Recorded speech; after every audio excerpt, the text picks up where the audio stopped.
excidates are 5 times more effective at building good microbial populations in your soil compared to compost alone. What's up, Lazy Dog fam? Hope all y'all are having a fantastic day. It is Thursday, October 17th here in South Georgia. And on today's video, I'm going to share with you some really neat information I just learned about microbes and soil health and why cover crops may be even more valuable than we already thought. And then I'm going to show you my favorite cool season cover crop combo that we'll be planting here at this plot right beside me. So about a week or two ago, one of our viewers named Pat sent me an email with a link to a video and said, watch this. He talks about a lot of the things that you do in your backyard garden. So I clicked on the video. It was from a channel called Garden Fundamentals. I've seen the guy before, but to be honest with you, I've not watched a lot of his content, but he seems to know what he's talking about. And we'll approach this as objectively as possible because for whatever reason, when you start talking about different gardening methods and really building soil health, some people kind of get defensive a little bit because they don't like anyone telling them that the way they've been doing things for years might not be the best way. Now, I won't regurgitate his video word for word, but I will put a link in the description below. You can go watch it, 20 minutes or so of really good information. But here, I'll just kind of cover the high points as we get into the idea that cover crops are even more valuable than we thought. So he starts off with the basic premise that microbes are the secret to healthy soil, and I don't think a lot of people would dispute that. Microbes are going to help break down those larger organic compounds into things that are usable or absorbable by the plant. Microbes also help with soil consistency, or soil aggregation as he calls it. Improves your airflow in your soil, also improves drainage in your soil. Additionally, he explains that microbes can help ward off plant pathogens in the soil and help break down minerals in the soil that would eventually feed your plants. But here's where it gets interesting. He says we've got it all wrong as far as the way we have traditionally thought about adding microbes or fostering microbial activity in our soil. So a lot of people think adding things like compost tea or even organic fertilizers are going to boost the microbial activity in your soil, and they will for a short time frame there. You'll get a nice peak of microbes, but it's eventually going to flatten back out because of the conditions in your soil. It's just like if you eat really unhealthy, yeah, you can take a medicine to improve your health, but as soon as you stop taking that medicine, you're going to go back to the same situation you were before. So adding things like compost tea and organic fertilizer, they do help, but not over the long term. So he then talks about 3 ways you can really foster good long-term microbial populations in your soil. So one of those would be by adding solid organic material, aka compost. So you add that material to your soil, it feeds the microbes as they break it down. The second way to foster long-term microbial activity is through plant exudates, which is what we're really going to focus on today, and I'll explain what that means in a minute. And the third way is by something called necromass, which is basically just dead microbes that are there from a thriving microbial population. But today we want to focus on that second one, the plant exudates, because that really ties in to a lot of what we do with cover crops. So traditionally, it was thought that a lot of the compounds produced by plants through processes like photosynthesis were stored in the leaves. But now we know that a lot of those compounds, 50% of them in fact, are released by the roots into the soil, and we call those root exudates. And those compounds released in the soil really foster good microbial activity because the microbes feed on those compounds. And in the video, this guy mentions that these root exudates are more effective at feeding microbes than things like compost because the root exudates are smaller and a lot easier to break down. Furthermore, each type of plant is going to produce different exudates, which is going to feed different types of microbes. So the more plant diversity we have, the more microbial diversity we'd have. So the more plants you have in the ground, the more roots you have in the ground, the more exudates that are produced, the more microbes you have present. Now I do contend with one thing he said a little bit. He said that even if those plants are weeds, that's a good thing. We know some plants don't really do that great when they have a lot of weed competition. I think of onions, for for example, they usually don't do great if you let the weeds grow up a lot around them. And sometimes weeds just can make gardening a little tougher. So we'll try not to foster a lot of weed growth, but instead we can focus on things like cover crops to keep a lot of plant roots in our soil and get more exudates in our soil, get more microbes in our soil. And kind of building upon all that, he mentions that these root exudates are 5 times more effective at building good microbial populations in your soil compared to compost alone.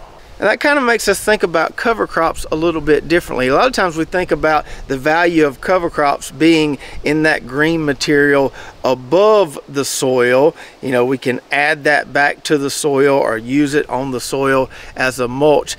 But a lot of the value of cover crops may actually be what's underneath the soil. Because having a really densely planted cover crop is going to give you all those living roots underneath the soil that's going to produce all those exudates that's going to feed those microbes. So having all those microbes in the soil is going to give us all those benefits I mentioned earlier. Microbes typically don't live that long. They're constantly reproducing and dying. When we get that accumulation of dead microbes, the necromass I mentioned earlier, that's also a part of the healthy soil equation. And the more diverse a cover crop we plant, planting different species as opposed to just one, is going to give us a wider diversity of exudates, wider diversity of microbes. So that sounds all good and dandy, and if you've been watching the channel for a while, you know we do grow a lot of cover crops around here. We'll be planting some more at the end of this video, but I also think it makes us ponder a little bit about how we terminate cover crops. So this warm season cover crop here of sorghum Sudan grass and iron clay peas is currently being terminated by our chickens. This is a very slow process, usually takes a couple months. We get eggs and fertilizer in return. You can see over here they're doing a pretty good job. They haven't completely eradicated the cover crop, but they've done a pretty good job. Another way to terminate a cover crop, which we've demonstrated in the past, is simply by mowing it close and putting a tarp on it. That process is also relatively slow compared to just taking a tiller out there and cultivating it all into the soil. But if we believe what we have heard on this guy's video, which makes a lot of sense in my head, we probably shouldn't go for the tiller option if we can help it. Now, sometimes you just need a quick turnaround and you've got to get it turned in and you just got to go grab the tiller. But if we can plan ahead and take the time to slowly terminate that cover crop, leave that living root mass in the soil there, not disturb all those microbes, I think we'll be a lot better off. And that's one of the many reasons why I really like this subplot garden idea as opposed to just having one big contiguous garden plot out here, because with this setup we can grow these cover crops, we can terminate them slowly because we've got other plots we can grow veggies in while we're doing the cover crop thing. And it's important to note here that this information and these techniques are valuable for any gardener, regardless of the size of their backyard or the size of their garden. You can do this on a large scale or you can do it on a very small scale. So even if you've only got a few raised beds, if you're not planning on growing any vegetables in there for a stretch of say 1 or 2 months, you need to be planting a cover crop in there to get those living roots going and to foster that microbial activity. Also, when you're transitioning from one vegetable to another in, say, a raised bed, as we've demonstrated in the past, if you can, just cut it off right at soil level there.